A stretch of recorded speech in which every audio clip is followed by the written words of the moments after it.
तुम्ही कुठून आणलाय हा प्रसाद? मंदिरातून. आणखी कुठून? हात पुढे कर आणि प्रसाद घे.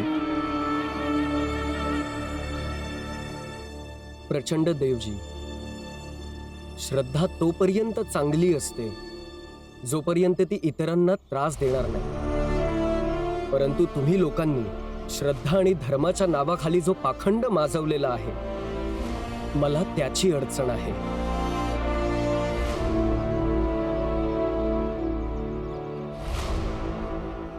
तू पुन्हा नकारात्मक गोष्टी करायला लागलायस.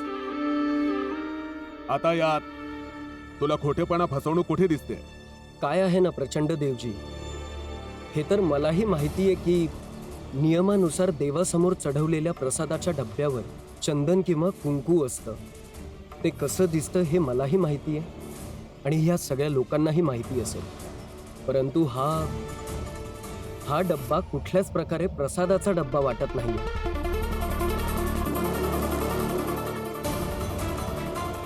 एकही लाडू कमी झालेला नाहीये आणि एकही लाडू फुटलेलाही नाहीये. तर मग याला प्रसाद कसं म्हणणार? आणि जर हे फक्त लाडूच असतील तर याचा अर्थ हाच होतो की हे खोटं आणि चुकीचं आहे.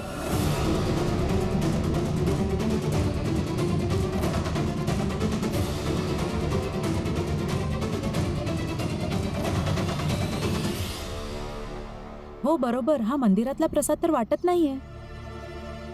हो, खरी गोष्ट आहे.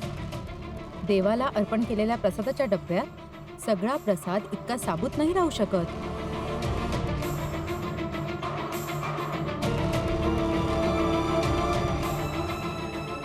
उत्तर नाहीये ना?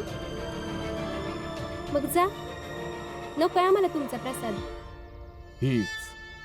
हीच समस्या आहे तुम्हा लोकांची. हीच समस्या आहे की संधी मिळाल्या एकदम ती सोडून देता आणि मग रडत बसता की बाकीची लोक आम्हाला वेगळं का पाडतात. आणि राहिलं तर डब्यावर कुठल्याही प्रकारचं कुंकू किंवा चंदन नाहीये, तर यांनी मला आधीच सांगितलं होतं की प्रसाद चढवताना कुठल्याही प्रकारचा टिळा किंवा कुंकू लावू नकोस, कारण हा प्रसाद आपण भीमच्या चाळीत धार्मिक भावनेने घेऊन जात आहोत. त्याच धार्मिक भावनेने आम्ही इथे आलो आहोत की तुम्हा लोकांचं शुद्धीकरण होणार, तुम्हा लोकांना दीक्षा देऊन एक उत्कृष्ट स्थान द्यायचंय आणि सन्मानास पात्र बनवायचंय. हे चांगलंय. आपलं खोटं पकडलं गेलं तर मग आता तुम्ही नवीन गोष्ट बनवली. भीमराव, धर्मात कुठलीही जबरदस्ती नसते, पण इथे आस्थेचा विषय आहे. तू जर घेऊ इच्छित नाहीस तर घेऊ नकोस, पण ज्याला घ्यायचंय त्याने घ्यावं, कारण प्रत्येकाला तुझ्यासारखं नरकातलं आयुष्य जगायचं नाहीये. चला या आणि हा प्रसाद ग्रहण करून आपल्या उत्कृष्ट जीवनाला सुरुवात करा. या. चल आपण सगळे प्रसाद घेऊ. नका घेऊ तुम्ही प्रसाद. प्रसादाने दीक्षेच्या आडून हे नवीन खेळ खेळतायत आणि तुम्ही सगळे विसरलात काय? वरच्या जातीच्या खेळात आपण नेहमीच हारतो. नेहमी नुकसान आपलंच होतंय. रमा, तुला प्रसाद नको आहे तर नको घेऊ, पण तू तुझं तोंड बंद ठेव. हा, आणि इतक्या वर्षापासून हा भीम काय भाषण देत होता? आपल्या संघर्षातून आपलं सगळ्यांचं आयुष्य बदलणार. अरे आज जेव्हा आम्हाला लोकांना संधी मिळाली आपलं जीवन बदलण्याची, बघ आम्ही त्या संधीचा फायदा नाही उचलायचा. हा, हे जोखू, इतक्या वर्षापासून सगळे सोबत आहोत आणि सगळ्यांना हे चांगलंच माहिती आहे. संधीचा फायदा उचलण्यात तूच पुढे असतोस. मनोहर, जुन्या गोष्टींना आता इथं काढू नको, समजला? नाहीतर माझ्यापेक्षा वाईट कोण नाही. बघा भावांनो, मी तर प्रसाद खाणार आहे. ज्यासनी प्रसाद घ्यायचा आहे त्यांनी घ्यावं आणि ज्यासनी घ्यायचं नाही त्यांनी घेऊ नये, पण आम्ही तर प्रसाद घेणारच. शाबास, शाबास. आता ज्या लोकांना माझ्यावर विश्वास आहे त्यांनी येऊन प्रसाद ग्रहण करावा.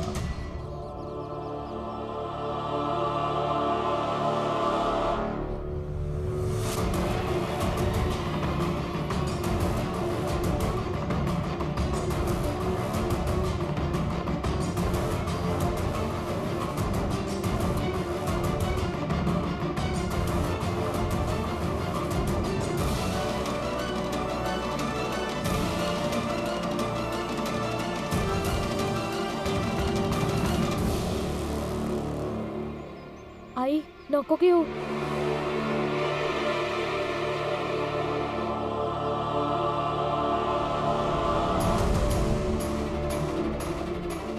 ह्या लोकांना हे कळत नाहीये की हे प्रचंड देवाच्या चालीमध्ये अडकताय.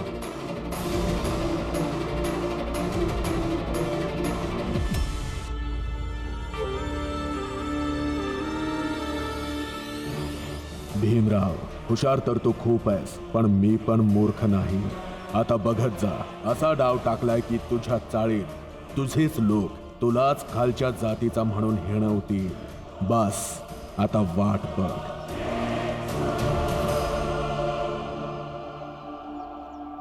गुरुजी, बाबांनी जाण्याआधी काही सांगितलं होतं का तुम्हाला की ते कुठे जाणार आहेत, कोणत्या सर्कशीत जाणार आहेत?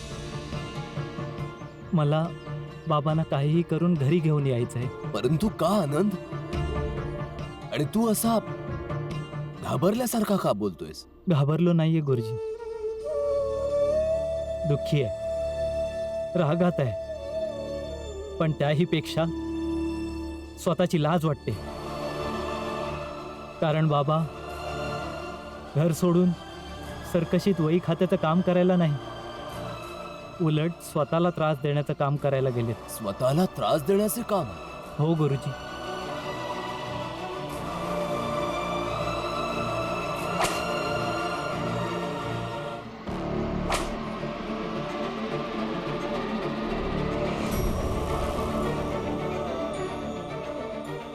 आनंद, तुझे वडील सगळ्यात वेगळे आहेत,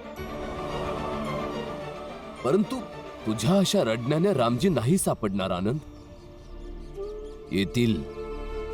मला पूर्ण विश्वास आहे की रामजी नक्की येईल. परंतु माझं एक ऐकशील तर ही गोष्ट घरात तू कोणाला सांगू नकोस, नाहीतर सगळे चिंतित होतील. आता सगळ्यात महत्वाचं, भीमाला या गोष्टीची चावल सुद्धा लागता कामा नये, नाहीतर तो सगळं काही सोडून रामजींना शोधायला निघून जाईल. आणि आनंद, असं भटकत भटकत रामजींना शोधणं असंभव आहे. हो गुरुजी.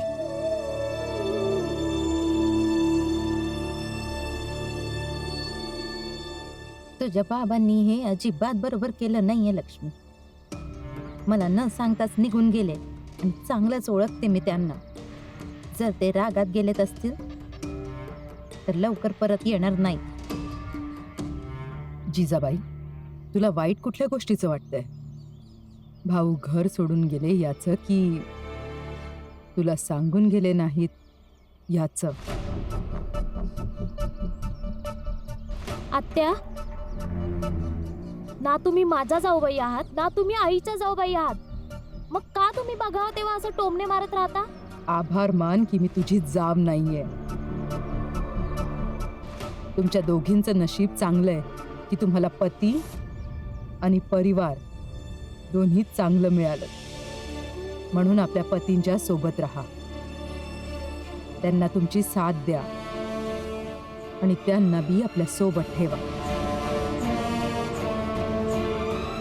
ताई, तुम्ही तर असं बोलताय जसं मीच त्यांना पळवून लावलंय घरातून. आणि मी पण फक्त त्यांना काम शोधायला लावले.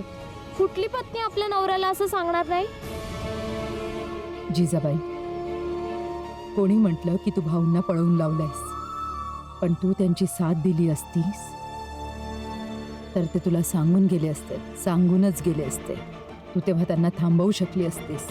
आणि लक्ष्मी, तुझा आनंदला सारखं सारखं सांगणं, कामावर जा, कमवून आण, ते चुकीचं नाही, पण तुझी सांगण्याची पद्धत चुकीची आहे.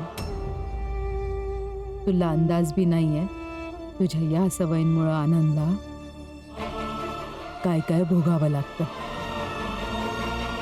एक वेळ तुम्ही बसून शांत डोक्याने विचार करा की तुम्ही दोघींनी काय काय चुका केल्या आहेत.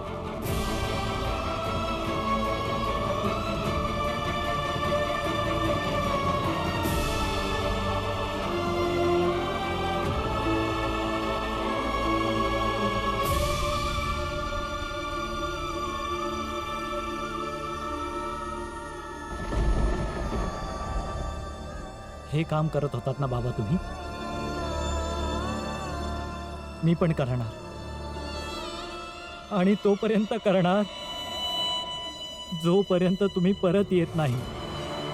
घराची जबाबदारी पार पाडू शकेन, स्वतःला वेदना देऊ शकेन की मी किती ना करताय, जे मी असताना सुद्धा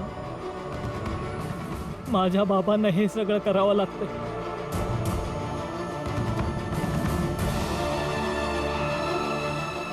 या या या वेदनेचा तमाशा बघा, बघा वेदनेचा तमाशा.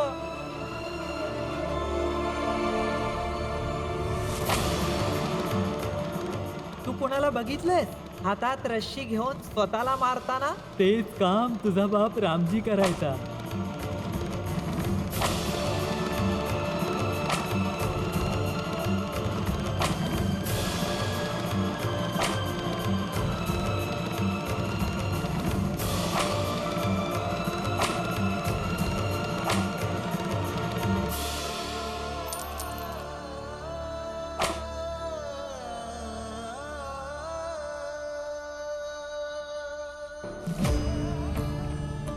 माझ्याचमुळे झालंय सगळं. माझ्याचमुळे बाबांना घर सोडून काम शोधायला जावं लागलंय. मीच जबाबदार आहे. माझ्यामुळे बाबांची पेन्शन बंद झाली आहे, तर मीच त्यांची पेन्शन सुरू केली पाहिजे. आणि मी हे करणार रमा. माहितीये मला ते बाबांची पेन्शन सुरू करण्याबद्दल विचार करत असतील. मला बी थोडं जास्त कमवायला लागल, म्हणजे बाबांना बाहेर कमवायला नाही जायला लागणार.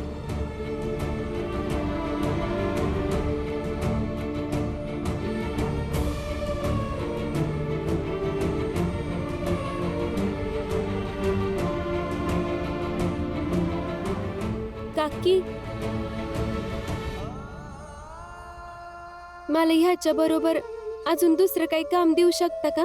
का बाळा? ते पैशांची गरज वाढली आहे म्हणून. मी काम देऊ, करशील?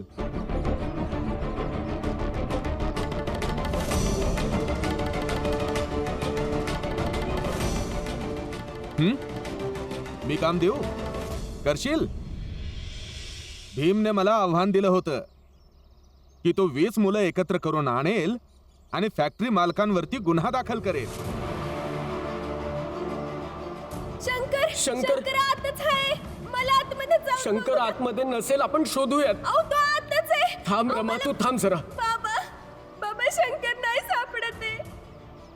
कुठे आहे शंकर? शंकर भेटला काय? शोधलं, खूप शोधलं, परंतु नाही सापडला. मला माझा भाऊ शंकर पाहिजे. शांत रहा रमा, सापडेल शंकर. कोणाला काहीच बोललं नाही तर 20 मुलांना कसं शोधणार? फॅक्टरीच्या मालकांविरुद्ध केस कशी करणार? आणि शंकरला न्याय कसा देणार? नकोय शंकरला न्याय. आता मी रोज सकाळ सकाळी चौकीत पोहोचतो आणि हाच विचार करतो की भीमराव आज येईल, भीमराव उद्या येईल, भीमराव आत्ता येईल आणि तक्रार नोंद करेल. पण नाही, आता एवढी वाट बघितल्यानंतर मला वाटतं भीमराव घाबरला. आता नाही येणार भीमराव. हा, आता ते नाही येणार. आता त्यांची वाट नका बघू, जावा. जर लायकीच नव्हती तर मग भाषण का देत होता? जी, त्यांच्यातर्फे मी माफी मागते. आम्हाला नाही करायची तक्रार. जावा आता तुम्ही. मग एक काम कर,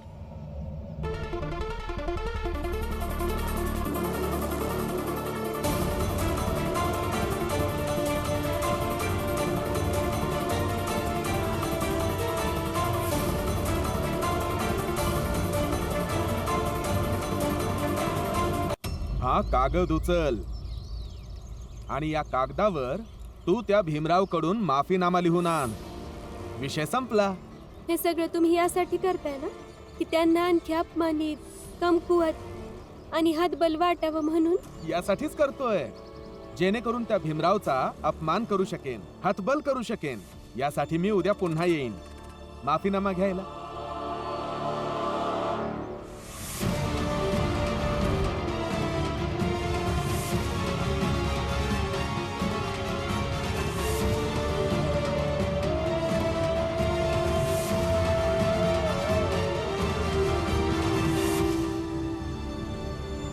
रमा, तू चिंता करू नग.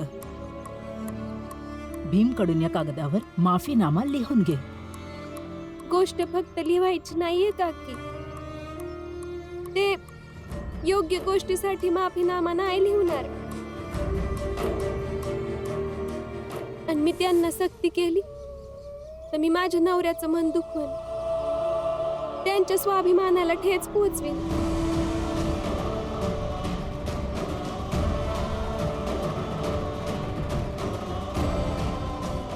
तरी बी मी प्रयत्न करून बघीन.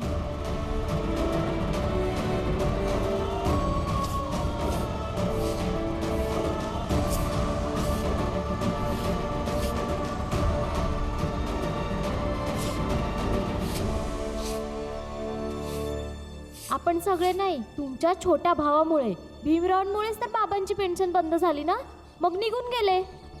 बाबांची पेन्शन मला सुरू केलीच पाहिजे. जर आज त्यांची पेन्शन चालू असती तर अशा पद्धतीने ते कधी गेलेच नसते.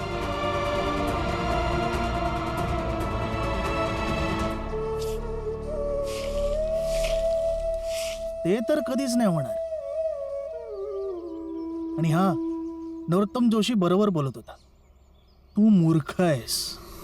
आणि हो, दिवसा स्वप्न बघणं सोडून दे की तुझ्या बाबांची पेन्शन भविष्यात कधी सुरू होईल. कारण त्याने लिखित स्वरूपात दिलंय की त्याने चूक केली आणि त्याच्या त्या चुकीमुळे तो त्याची पेन्शन सोडतोय.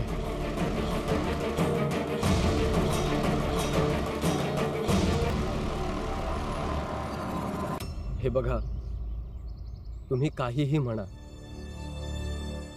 परंतु जे खरं असतं ते सरळ आणि सोपं असतं. त्यावर कुठलंच आवरणही नसतं आणि त्यामुळेच खरं तेवढं शक्तिशालीही असतं.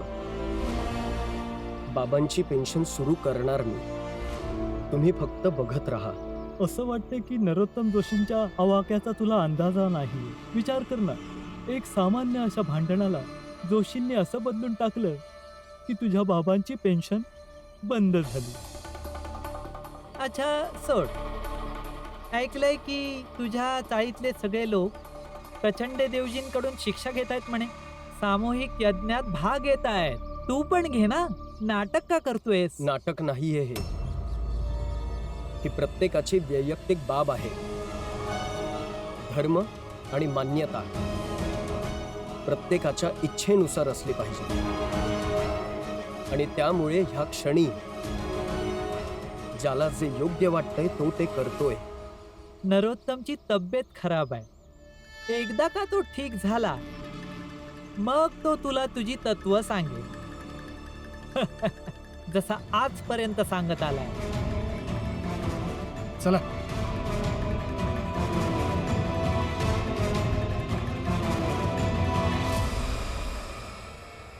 तुम्ही लोक जा आणि उद्या जे यज्ञात सहभागी होऊन आमच्याकडून दीक्षा घेणार आहेत त्या सगळ्यांना चांगलं चुंगलं जेवण घाला.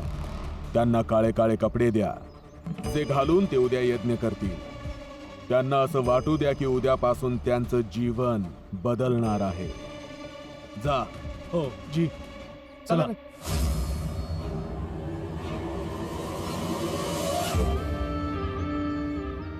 उद्यापासून तुझं आयुष्य बदलून जाणार आहे भीमराव. तू तोंड घशी पडशील.